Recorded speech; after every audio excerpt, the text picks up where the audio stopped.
La presentació de Global Voices es fa a la facultat sobretot perquè és una oportunitat que les mateixes persones responsables de Global Voices i sobretot la Violeta Camarasa ens van proposar i ens va semblar una oportunitat molt interessant. A més, la proposta era no només fer la presentació, sinó fer un acte que hi hagués la intervenció d'altres persones i pensàvem que això ho podia fer més enriquidor. Per la facultat, un tema com el de Global Voices és molt interessant perquè referma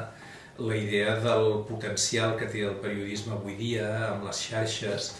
i ho vincula també al tema del periodisme ciutadà, però no només amb la idea de que tothom pot ser periodista, sinó que els estudiants de periodisme o els futurs periodistes són les persones que estan més ben preparades per fer aquest periodisme i per explicar les coses que passen arreu del món i que moltes vegades els mitjans convencionals no hi paren atenció,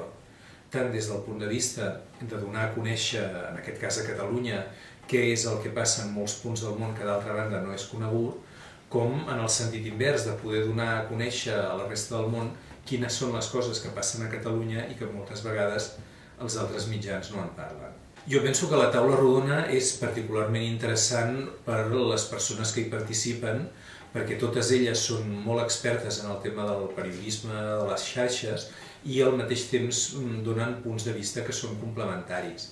D'una banda hi ha la Violeta Camarasa, que és justament la persona que ha impulsat l'acte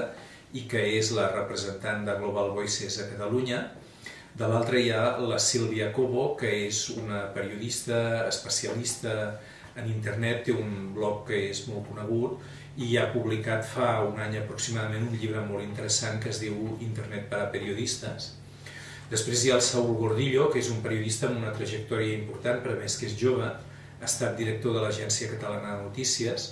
i actualment és el responsable del periòdico A la Xarxa. I finalment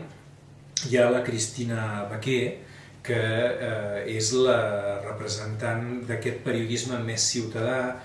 amb la idea aquesta de les persones que retransmeten directament als actes les coses que estan passant.